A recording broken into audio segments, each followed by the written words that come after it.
Question भी करेंगे। हाँ, उधर जो आपने कुछ करना नहीं होता ना। चल आज साथ साथ सिलेबस भी तो कवर करना है ना। एक क्वेश्चन करेंगे, फिर थोड़ा सा पढ़ लेंगे, फिर एक क्वेश्चन करेंगे, फिर थोड़ा सा पढ़ लेंगे। ये चलता रहेगा हमारा पैटर्न। हमारे पास टाइम है, सुकून से करेंगे। सारे क्वेश्चन करूँ, सारे क्वेश्चन कराऊंगा, चाहे बिजनेस के हों चाहे सैलरी के होंगे। मतलब दो अगर सिमिलर हैं तो वो तो नहीं, लेकिन जो भी नए क्वेश्चन होंगे जिनमें भी नई नई बात आती जाएगी सारे करवाते जाएंगे। मैं करवाऊंगा। जरा आइएगा।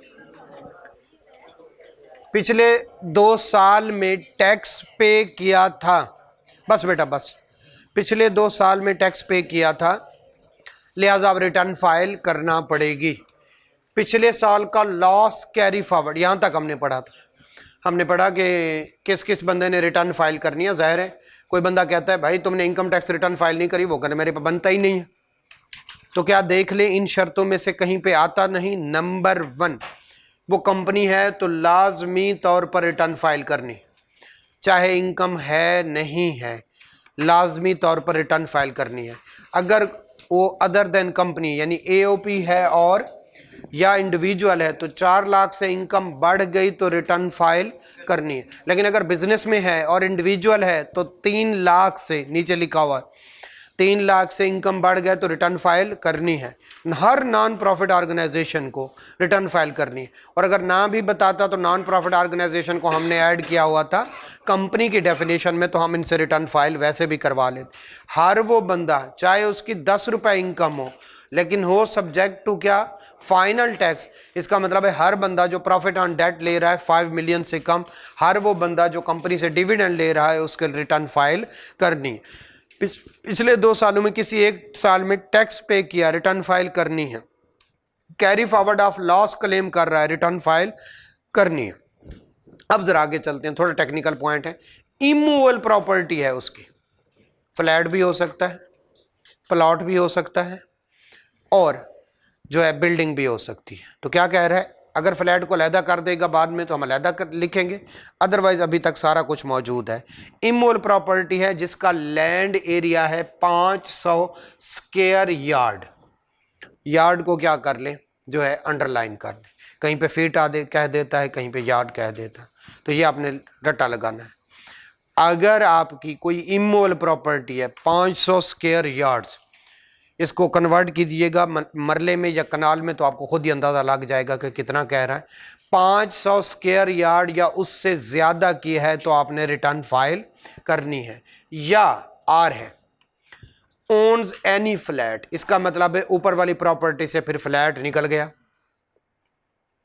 आपका घर है, आपकी बिल्डिंग है, आपके प्लॉट है और उसका एरिया 500 स्क्वायर यार्ड से ज्यादा है, या लैंड है 500 स्क्वायर यार्ड से ज्यादा है, तो आपने हर साल रिटर्न फाइल करनी है, चाहे इनकम है या नहीं।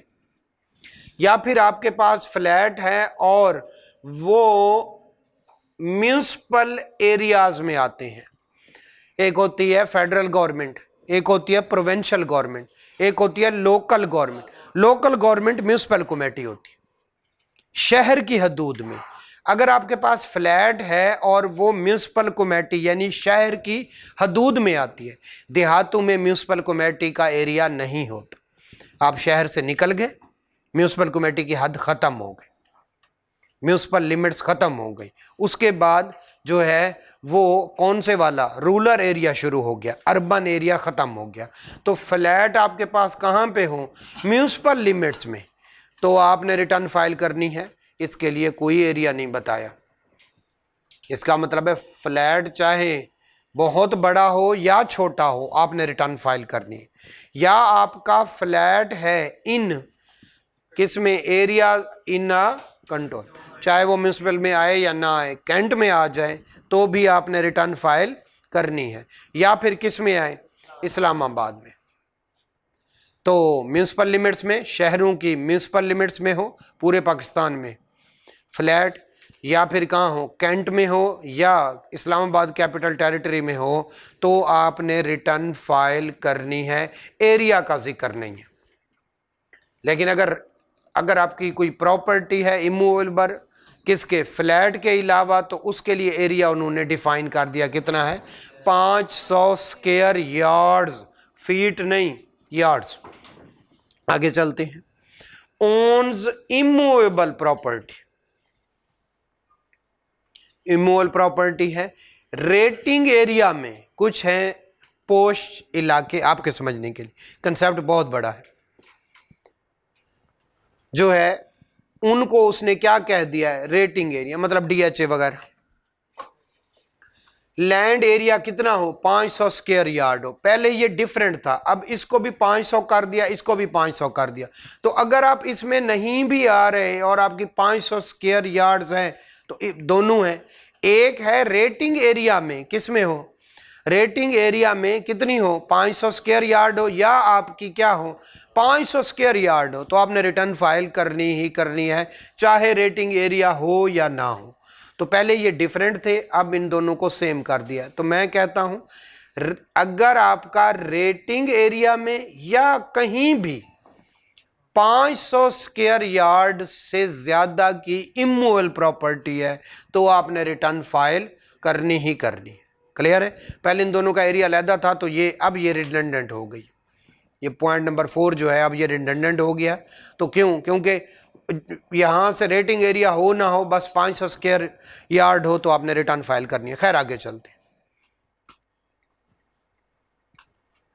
ओन्स फ्लैट, कौन से वाले, रेटिंग एरिया में, हैविंग कवर्ड एरिया कितना, 2000 स्क्वायर फीट है। तो कुल मिला के बात, हाँ यस, ये भी अभी भी रह रहा है। वैसे इन 3 जगहों पे कोई फ्लैट हो, एरिया का कोई जिक्र नहीं, लेकिन अगर इनके अलावा किस में हो, रेटिंग एरिया में हो, तो वो 1980 स्क्वायर फीट का है तो आपने रिटर्न फाइल नहीं कर। कब तक करनी है, जब 2000 स्क्वायर फीट या इससे ज्यादा का एरिया हो फ्लैट का, आपने रिटर्न फाइल। कुल मिला के बात करने लगा, आपकी इमूवेबल प्रॉपर्टी हो 500 स्क्वायर यार्ड से ज्यादा की, आपकी इमूवेबल प्रॉपर्टी रेटिंग एरिया में हो 500 स्क्वायर यार्ड से ज्यादा की, आपके पास फ्लैट हो रेटिंग एरिया में 2000 स्क्वायर फीट से ज्यादा, या आपकी म्यूनिसिपल लिमिट्स, कैंट या इनमें कहीं पे फ्लैट हो, प्रॉपर्टी हमारी क्या हो गई, कवर हो गई। क्लियर हो गया? तो ये आपने रिटर्न फाइल करनी है, इनको इस तरह से याद रखना है। आगे चलते, अगर आपके पास मोटर व्हीकल है और 1000 सीसी से ज्यादा है, इसका मतलब है 1000 सीसी तक अगर आपके पास गाड़ी है तो आपने रिटर्न फाइल नहीं करनी।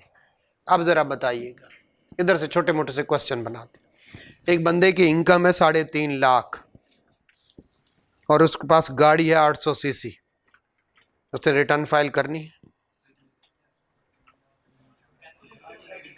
अब दोनों को अलग अलग देखो ना। अगर तो उसकी इनकम बिजनेस है तो 3 साल से ऊपर करनी है, अगर बिजनेस के अलावा बाकी इनकम है तो 4 साल से कम है, इस बेस पे तो नहीं करनी, साइड पे कर दे। अब गाड़ी पे आ जाए तो इस तरह से करना है, इकट्ठे नहीं देखने। गाड़ी पे क्या होता है, 1000 से। अब जरा सुनिए, एक बंदे की इनकम है 3.5 लाख, गाड़ी है उसके पास 1100 सीसी और उसके पास फ्लैट है रेटिंग एरिया में 1500 स्क्वायर फीट का। आप जरा बताएं, सबसे पहले इनकम की बेस पे तो नहीं करनी, गाड़ी की बेस पे करनी है, और किसकी बेस पे, फ्लैट। तो कुल मिला के बात है कि उसने इनकम टैक्स रिटर्न फाइल करनी ही करनी। क्लियर है? 2 जगह से बच गया, 1 जगह पे पकड़ा गया। तो इस तरह से ये क्वेश्चन आता है। जी जी बोले जी। हाँ मम्मी रिटर्न वापस जी आज बताएंगे। ये क्वेश्चन जैसे खत्म होगा मैं आपको बताऊंगा रिटर्न क्या हो, ठीक है, और पूरे का पूरा फॉर्मेट के साथ बताऊंगा, ठीक है, ओके। यही वाला काम करते हैं। Has obtain income tax 750 return इस सीजन में की हमने, इंडिविजुअल की, ठीक है, ठीक है, और कंपनीज की अभी आनी है 31 दिसंबर को, ठीक है। जी ट्रेड भी खिलाई है जिन्होंने की है। पिछले दफा 850 थी, मनहूस हो गया तेरी दुआओं का सदका। चल ठीक हो गया। तो कहने से मुराद है यही काम करते हैं। आगे कंपनी आएगा, वो भी तकरीबन को 200-250 होंगे एंड सो ऑन। ऑडिट चल रहे हैं फिलहाल, ठीक है। तो दिसंबर में कंपनी होती है, सितंबर, अक्टूबर, नवंबर इन दौरान क्या होते हैं, इंडिविजुअल के रिटर्न, ये आपको पता है। तो जी बेटा,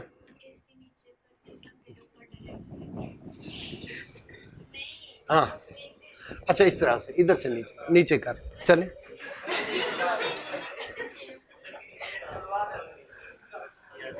बस ठीक, अभी इसके कान को ठंड लग जाए चले ठीक, चले क्या ना, ये मजबूत है, ठीक है। चलें ठीक हो गया, ओके। एसी मेन प्रॉब्लम हमारा सॉल्व हो गया। अब हम छोटे चले तो ठीक ठीक है, ठीक चले आ जाए, ठीक है आ जाए। ओब्टेन नेशनल टैक्स नंबर, जिसने एनटीएन बना लिया वो सारी जिंदगी रिटर्न फाइल करेगा, ठीक है। चलें आगे चलते। होल्ड्स कमर्शियल और इंडस्ट्रियल कनेक्शन, आपको पता है कि होता है डोमेस्टिक बिजली का कनेक्शन, एक होता है कमर्शियल, एक होता है इंडस्ट्रियल। वो 3 फेज वो फिर जो है बड़ा वो इंडस्ट्रियल हो जाता है। Of electricity if annual bill exceed, कौन से वाला, पूरे साल का बिल इकट्ठे करेंगे और देखेंगे। एक तो अगर आपका बिल 10 लाख हो और आपने डोमेस्टिक वो लिया हुआ है कनेक्शन, फिर नहीं होगा। दोनों शर्त पूरी हो। नंबर 1 कौन से वाली बेटा, कमर्शियल या इंडस्ट्रियल हो और एनुअल बिल एक्सीड को अंडरलाइन कर दे। अगर 5 लाख भी हुआ वो इधर घुमाएगा आपको। अगर उसने क्वेश्चन बनाया हो वो कहेगा बिल 5 लाख है, फौरन आपके जहन में आएगा 5 लाख तो लिखा हुआ था भाई, एक्सीड 5 लाख, इसका मतलब है 5 लाख 1 रुपया भी हो गया तो फिर आपने रिटर्न फाइल करनी है। अगर वो बनाएगा तो इस तरह से बनाएगा, ठीक है। और इसी तरह से ये देखिए 500 स्क्वायर यार्ड्स आर मोर, ये भी शामिल है या इससे ज्यादा। यहां पे सिर्फ क्या वर्ड यूज हो रहा है, एक्सीड। तो आपने बहुत डिटेल से पढ़ना है, ध्यान से पढ़ना है। चले आगे चलते। तो अब तक जो हमने पढ़ा है कि उसके मुताबिक ये कि अगर नेशनल टैक्स नंबर है या आपके पास क्या है, कमर्शियल या इंडस्ट्रियल कनेक्शन है और आपका बिल भी अच्छा खासा आ रहा है, तकरीबन कुछ 40,000 रुपये पर मंथ या इससे ज़्यादा, तो आपने रिटर्न फाइल करनी है। अब आपकी इनकम है नहीं है, वो अलग सब्जेक्ट है। टैक्स पेएबल बनता है, आपने देखा कभी रिफंडेबल बनता है, कभी पेएबल बनता है, कभी नॉट पेएबल बनता है। तो ये वो लाजमी नहीं है कि टैक्स पेएबल हो, रिटर्न फाइल करनी है, हिसाब देना। Is a resident person, Pakistan का रेजिडेंट है। अब रेजिडेंट कोई बाहर वाला बंदा भी हो सकता है, ये बाहर वाला बंदा भी हो सकता है। क्या पाकिस्तानी नॉन रेजिडेंट हो सकता है? यस, पाकिस्तानी नॉन रेजिडेंट हो सकता है, बाहर का बंदा रेजिडेंट हो सकता है। तो रेजिडेंट हो, पाकिस्तानी रेजिडेंट हो, ठीक है, और किसी के साथ रजिस्टर्ड हो, किसमें, जो है chamber of commerce and industry. यहाँ पे एक जो है शादमान इलाका है, उसकी दूसरी साइड पे जिनाह बाग के बिल्कुल सामने इनका ऑफिस है और वहाँ पे सारे बिजनेसमैन रजिस्टर्ड होते हैं। आपने as a business person Dubai visit करना है, कहीं बाहर जाना है, या इस तरह का कोई इंपोर्ट एक्सपोर्ट का कोई लाइसेंस वगैरह लेना है, तो वो आपसे कहते हैं पहले इस इदारे से जाके रजिस्टर्ड हो, chambers of commerce and industry. उससे जो रजिस्टर्ड हो गया, चाहे उसकी कोई इनकम नहीं है, लेकिन उसने क्या फाइल करनी है, रिटर्न फाइल करनी। आगे चलते हैं। किसी ट्रेड और बिजनेस एसोसिएशन का वो क्या है, जो है वो रजिस्टर्ड है उसके साथ, ठीक है। मुख्तलिफ एसोसिएशन होते हैं, आपने देखा हर एक जो एक इलाका होता है उन्होंने अपनी एक कमेटी बनाई होती है, उसको रजिस्टर्ड करवा लेते हैं, फिर उनके इलेक्शन होते हैं।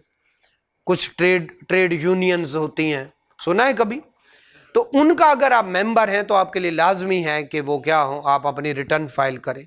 कोई मार्केट कमेटी सुना हुआ है, ठीक है, खास मार्केट की खास कमेटीज बनी होती हैं, फिर वो वहाँ की जो है सिक्योरिटी, पानी, बिजली, इस तरह की चीज़ों का वो अपने ज़िम्मा लेते हैं, ठीक है। तो उनके अगर आप मेंबर हैं तो भी आपने रिटर्न फाइल करनी है। आगे कुछ आने प्रोफेशनल बॉडी जैसे पाकिस्तान इंजीनियरिंग काउंसिल, जितने भी इंजीनियर हैं वो किसके साथ रजिस्टर्ड है?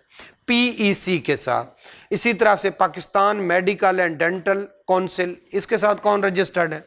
डॉक्टर जितने भी हैं वो डॉक्टर रजिस्टर्ड है। पाकिस्तान बार काउंसिल, इसके साथ कौन से होंगे? वकील लोग जो होंगे। एनी प्रोविंशियल बार काउंसिल, इसके साथ मैं भी रजिस्टर्ड हूँ, ठीक है।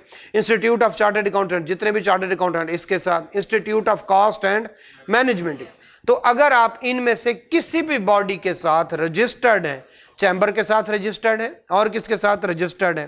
ट्रेड और बिजनेस एसोसिएशन के साथ रजिस्टर्ड है, मार्केट कमेटी के साथ रजिस्टर्ड है, और आप जो है किसी भी प्रोफेशनल बॉडी के साथ रजिस्टर्ड है, जैसे पीएमडीसी हो गया, पाकिस्तान बार काउंसिल हो गया, इसी तरह से आई कैप या आईसीएमए के साथ रजिस्टर्ड है, तो आपने रिटर्न फाइल करनी ही करनी। आगे चलते हैं। रेजिडेंट इंडिविजुअल है और उसने एक स्टेटमेंट फाइल करनी पड़ती है, खैर इसको बाद में पढ़ते हैं, छोड़ दो। अब आगे चलते हैं, जरा आइएगा।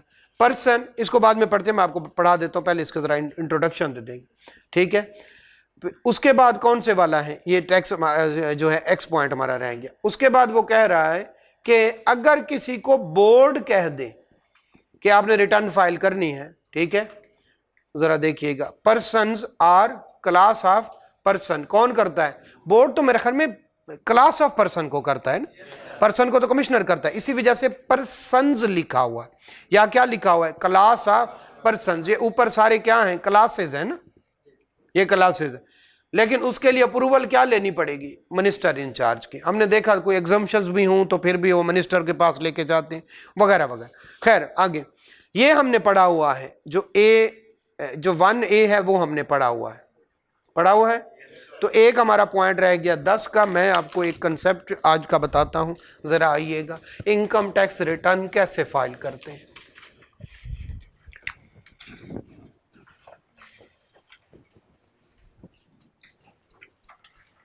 एक लाख,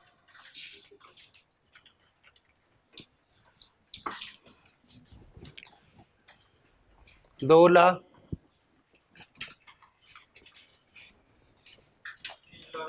नहीं, 4 लाख,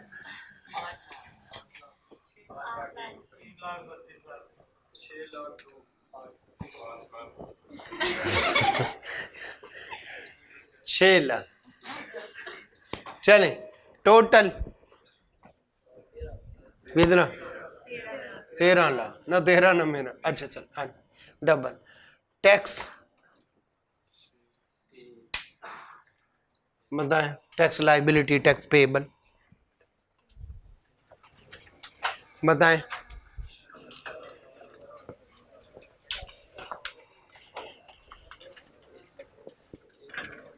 तो बोले चलो,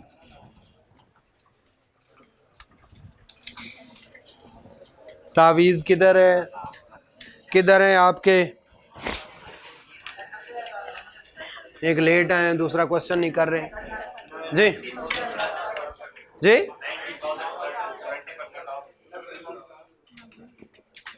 प्लस किसका? 1 लाख, 20%।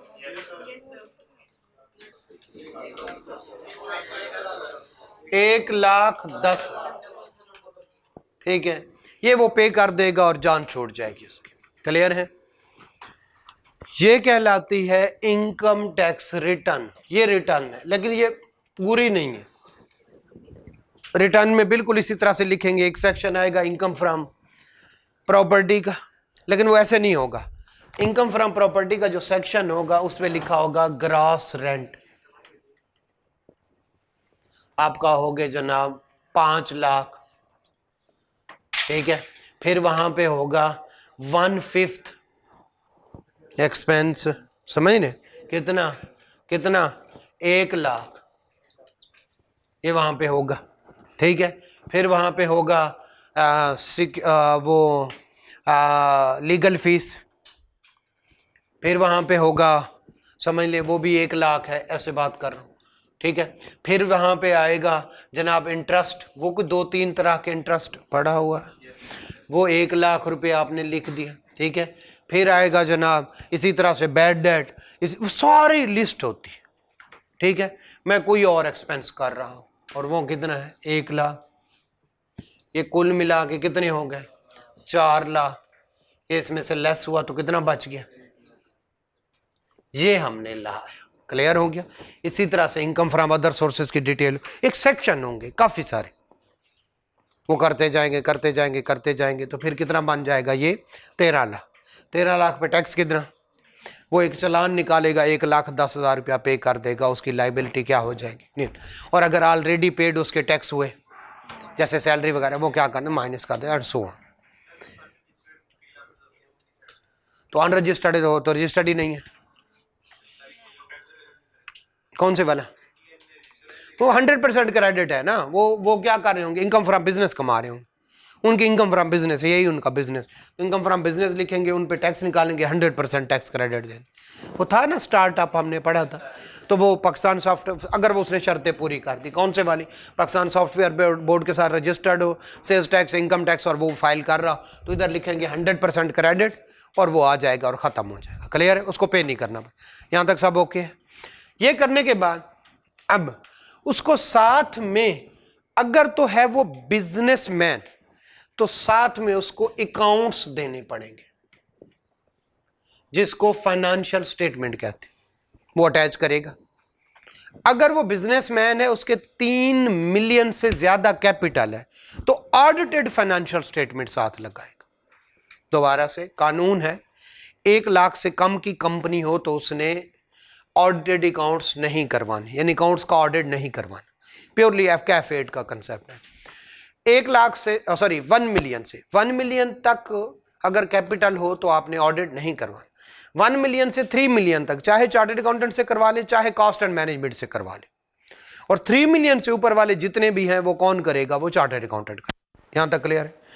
चार्टर्ड अकाउंटेंट करेगा, तो चार्टर्ड अकाउंटेंट से ऑडिट करवा के इसके साथ अटैच करना होता है कि मेरी इतनी इनकम फ्रॉम बिजनेस है। यहां तक क्लियर होंगे। इसके अलावा अगर आपकी फॉरेन सोर्स इनकम है, तो आप एक स्टेटमेंट फॉरेन सोर्स एसेट के वो भी करेंगे, और लाइबिलिटीज।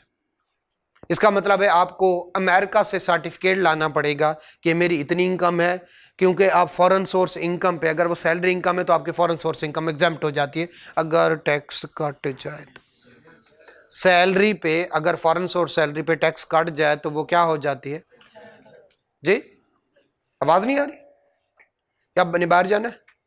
अच्छा चले, खैर मैं समझ नहीं रहा आपको इशारा क्या कहते हैं। जो एसी नीचे करना, ये नीचे कर दें एसी, एसी नीचे करें जल्दी। अच्छा, प्रॉब्लम ये है कि अभी गर्मियां भी नहीं गई और उसी तरह से गर्मी है भी नहीं। एसी चलाएं तो सर्दी लगती है और ना चलाएं तो गर्मी लगती है। ठीक है, चल थोड़ा सा अगली करें रूट में। अच्छा चले आज ले जी। तो अब प्रॉब्लम है उसके लिए कि अमेरिका से उसने सर्टिफिकेट लाना है, और वो सर्टिफिकेट उसने क्या करना है, अटैच करना है। उसमें होंगी इनकम और इसमें होंगे उसके एसेट और लायबिलिटीज वगैरह। इसको फॉरेन सोर्स एसेट और फॉरेन सोर्स लायबिलिटीज कहते हैं। क्लियर हो गया। अगर आपकी सिर्फ फॉरेन सोर्स इनकम और फॉरेन सोर्स लायबिलिटीज हैं, तो आपने सिर्फ और सिर्फ एक और छोटा सा एक सर्टिफिकेट होता, सॉरी एक जगह होती है, उधर फिल करके आपकी जान छूट गई। तो अब तक आपने क्या लगाए हैं साथ में, अकाउंट्स यानी फाइनेंशियल स्टेटमेंट और कुछ सर्टिफिकेट। क्लियर हो गया। इसी तरह से अगर आप जो है आपके एसेट्स हैं, कुछ ना कुछ तो होंगे, वो साथ में आपको लगानी लगती है। उसको कहते हैं 116 वाली स्टेटमेंट, सेक्शन 116 वाली स्टेटमेंट। जरा समझिएगा, जरा ये इरेज कर दूं, ये इनकम फ्रॉम प्रॉपर्टी कैसे ही समझ आ गया। इसी तरह से हर एक की पूरी वर्किंग बतानी पड़ती है। ठीक है, चलें मैं आपको बताता हूं। अब जरा देखिएगा जी जी, हाँ वो करवा देंगे, कोई मसला नहीं। आप कैफ8 करें तो फिर आपका कोर्स करवा देंगे फ्री ऑफ कॉस्ट, वो इतना करवा सकते हैं। ठीक है, इधर फाइल करने के सिलेबस में नहीं है ना, तो वो टाइम वो होगा। आप आखिरी पेपर दे के आए। ठीक है जी, अपनी फर्म में नहीं, मैंने टीओ रजिस्टर्ड ही नहीं करवाया आप लोगों की वजह से। ट्रेनिंग ऑर्गेनाइजेशन के तौर पर उसको रजिस्टर्ड ही नहीं करवाया। इतने सारे स्टूडेंट होते हैं, किस किस को रखे, सारे बच्चे बराबर है, नाराज भी किसी को नहीं कर सकते, तो टीए के तौर पर रजिस्टर्ड नहीं करवाया। मेरी दोनों फर्म्स जो हैं, फैसल अजीज एंड कंपनी भी, Sumer Ahmad company, chartered accountants, दोनों जो है वो टीओ रजिस्टर्ड नहीं है। हम प्रेशर नहीं ले सकते, अब किसी का भी नहीं प्रेशर ले सकते, सीधी बात। कितने बंदे रख लूंगा मैं, एक बात कर समझ। तो बड़ी बड़ी फर्म जो है 4 5 7 बंदे रखते हैं, 10 बंदे, ये इससे ज्यादा नहीं। केपीएमजी ने पिछली दफा 31 बंदे रखे हैं टोटल, ठीक है, 30 रखे हैं, 30-31 बंदे रखे। आप खुद बताएं, केपीएमजी अगर इतने रखती है तो हमारे तो सैकड़ों स्टूडेंट होते हैं हर दफा। किस किस को रखे, एक को रखे तो दूसरे को क्या, वो सुतेला स्टूडेंट था, सारे एक जैसे है ना। तो ये मैं इस वजह से ना टीओ में रजिस्टर्ड नहीं। हाँ, एक्सपीरियंस के लिए आना चाहिए तो भी कितने बंदू को रख सकते हैं, तो 4 5 2 4 जो टॉपर होते हैं ओवरऑल टेस्ट में, कैफ 8 में, तो उनको मैं मौका देता हूं मेरे साथ आ जाए, फिर एंड पे उनको सर्टिफिकेट भी दे देता हूं, ठीक है। तो ये मतलब उनको इनकम टैक्स सिखाते हैं, उनको सेल्स टैक्स सिखाते हैं, उनको अकाउंट्स बनाना सिखाते हैं, जितना हो सकता है, ठीक है। क्यों? क्योंकि जितना पहले स्टाफ चाहिए वो तो ऑलरेडी मेरे पास है। बुरी क्लास उधर जाके बिठा दूं, मेरी जगह ना हो बैठने। तो जो टॉपर होते हैं ओवरऑल, उनको मौका देते हैं, कहीं आपको और मिल रही इंटर्नशिप तो वहां पे चले जाए, मेरे साथ अगर आना चाहें तो आपको मैं एक्सपीरियंस दे दूंगा। और उसके बाद जैसे जब पेपर देते हैं, जब रिजल्ट आता है तो दरमियान में 2-2.5 महीने का टाइम होता है, तो उतने टाइम को उसको सर्टिफिकेट दे देते हैं। उसका एक एज हो जाता है कि जनाब मैंने किसी चार्टर्ड अकाउंटेंट फर्म में काम किया हुआ है या थोड़ा बहुत मुझे काम आता है। तो वो जो 2 महीने लगाने हैं नई फर्म ने उस पर, वो सेव हो जाते हैं, तो फर्म भी उनको ज़रा बेहतर प्रेशर करते। खैर ये तब की बातें हैं। वापस जी दुआएं देते हैं, पैसे नहीं जी। गोल्डन हैंडशेक, बड़ा तू बूढ़ा, 2 महीने में तुझे गोल्डन हैंडशेक चाहिए, चाहे अच्छा गोल्डन हैंडशेक चाहिए, चपेड़े, चिकन चपेड़े खिलाते आज। तो 116 की स्टेटमेंट है, 116 की स्टेटमेंट है, 116 की स्टेटमेंट है, ठीक है, ओके। 116 की स्टेटमेंट क्या है, उसमें 2 चीजें शामिल है। एक होती है वेल्थ रिकॉन्सिलेशन स्टेटमेंट, अब जरा सुनिएगा, रिकॉन्सिलिएशन स्टेटमेंट, ठीक है, और एक होती है wealth statement.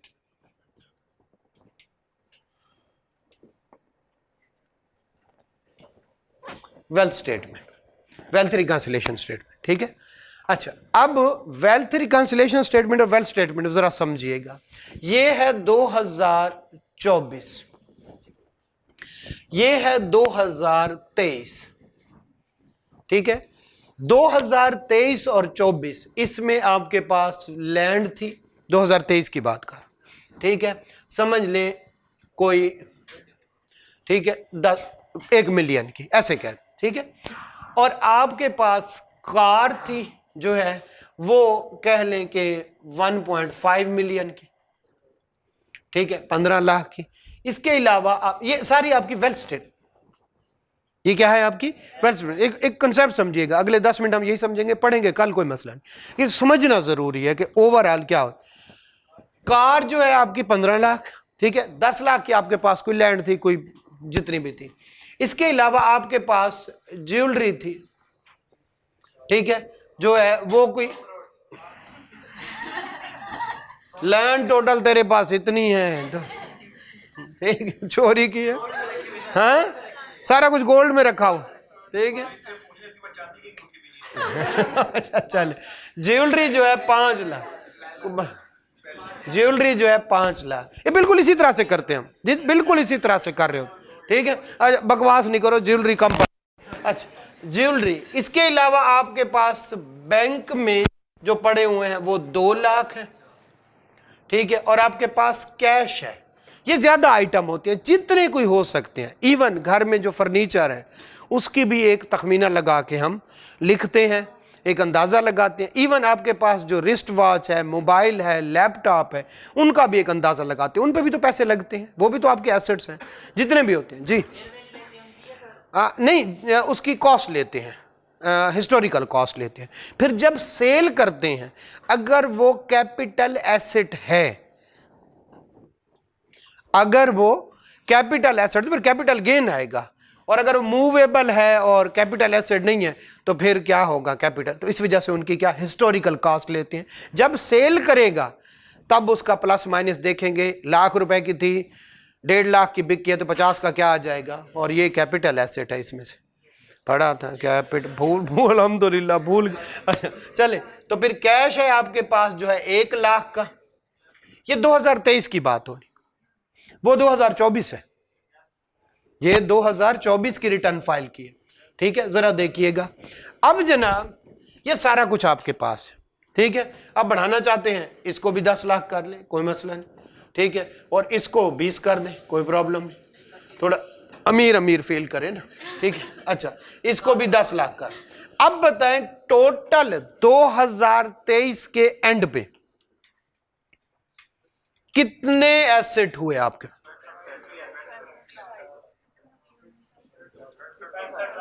65 lakh, 6.5 million. Clear है? क्लियर हो गया? ये आपके पास 2023 की रिटर्न फाइल कर चुके हैं आप। अब किसकी फाइल करने लगे? 2024 की wealth reconciliation statement. Opening balance 1/7/2023, tax year 2024 start हो। ओपनिंग बैलेंस कितना? 65 लाख। क्लियर हो गया? इस साल आपका इनफ्लो कितना? 13 लाख इनकम। इनफ्लो से मतलब क्या है? आपकी इनकम फ्रॉम प्रॉपर्टी आ जाएगी, income from other source and so on. कितना? 13 लाख। कितना टोटल आपके पास पैसे होने चाहिए साल के दौरान? 65, यानी टोटल एसेट। कैश भी तो एसेट है। कितना आया?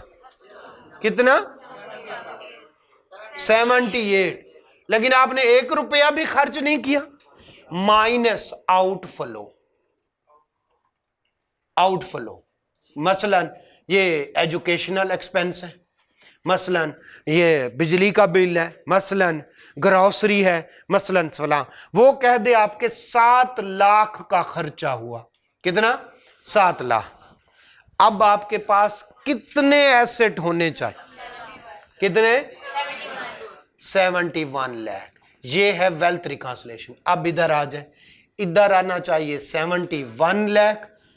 ये भी अगर उतना है, कार भी उतनी है, ज्वेलरी भी उतनी है, बैंक और कैश में फिर इजाफा हो जाएगा। जरा बताइएगा कितना? हम दोबारा से कर ले। ये कितना हो गया? 10 लाख। ये कार भी वही है, हिस्टोरिकल कॉस्ट पे आनी है, ठीक है। ये ज्वेलरी भी कितनी? 10 लाख। और बैंक में पड़ा हुआ है जनाब 25 लाख। अब बताएं कैश में कितना है? 11 लाख। समझ गए? ये इस तरह से फाइल करते हैं, और ये वेल्थ रिकंसिलिएशन। अब बताएं उसके पास एक प्लॉट नजर आया, ये रिटर्न फाइल कर दी। रिटर्न में क्या बताया? मेरी कितनी इनकम है और टैक्स कितना दिया, और वो टैक्स भी यहां पे लिख दिया, आउटफ्लो पैसे दिए, ठीक है। तो कहता है मेरा पिछले साल एसेट कितने थे? 65 लाख। इस साल मेरा कितना आया? 13 लाख। मेरे खर्चे कितने हुए? मेरे पास 71 लाख होना चाहिए। और वो किस शेप में है? लैंड कितने की? बैंक में कितना? क्लियर हो गया? इसको कहते हैं वेल्थ स्टेटमेंट, इसको कहते हैं वेल्थ। अब बताएं वो FBR वाले फिर रहे थे, आप एक गाड़ी पे जा रहे थे, 70-80 लाख की गाड़ी है। उसने रोका, अस्सलाम वालेकुम, किसके नाम है? अल्लाह का माल है, अपनी है।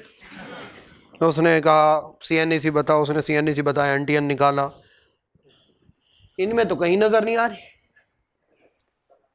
इसका मतलब है तुमने ब्लैक मनी से रखा हुआ जी? कैसे?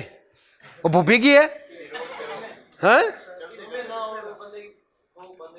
बंदे के पास हो तो वो आता है सेक्शन 111, वो हम पढ़ेंगे चैप्टर नंबर 16 में। उन्होंने पकड़ लेना है, उधर बिठा देना है।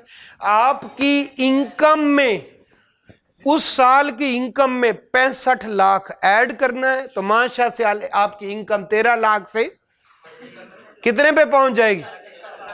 आपने दिया हुआ है, बाकी देंगे तो उठने देंगे। वरना उधर ही बैठे रहो जी। सारा इनकम में ऐड करेंगे। एसेट जो है, एसेट कहां से आता है? एसेट बचत से होता है, समझे? तो ये हम पूरा कंसेप्ट है, ये इस तरह से रिटर्न फाइल होती है। इस साल की इनकम, पिछले साल का ओपनिंग, इस साल की इनकम माइनस इस साल के खर्चे, इतने अब आपके एसेट होने चाहिए। इससे अगर ज्यादा निकले तो इसका मतलब है इनकम छुपा रहे हैं। पैसे तो हैं तुम्हारे पास, लेकिन उनको कितना शो कर रहे हैं, तो उसको कहते हैं एसेट बियॉन्ड मीन्स। नहीं, अल्हम्दुलिल्लाह नहीं किया, लेकिन जितना पॉसिबल होता है। एक होती है टैक्स एवेजन, एक होती है टैक्स अवॉइडेंस। अवॉइडेंस करते हैं जितना कानून हो सके। फिर भी अल्हम्दुलिल्लाह पिछले साल 15.5 लाख टैक्स दिया पिछले साल में, थोड़े साल। इस दफा पता नहीं कितना बनता है, अभी रिटर्न फाइल नहीं की। पिछले साल ये जो है 15.5 लाख सिर्फ मेरा है, यानी पर्सनल और जो इतना एओपी वगैरह से और कंपनी वगैरह से मिला 15.5 लाख सिर्फ मैंने पे किया अपना हिस्सा।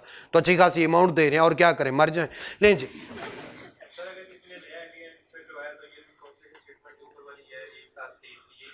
नहीं होगी, कुछ ना कुछ तो होंगे उसके ओपनिंग पिछले साल के। फिर 23 की उसकी नहीं होगी, वो 24 की करेगा, लेकिन कुछ ना कुछ बताएगा मेरे इतने थे।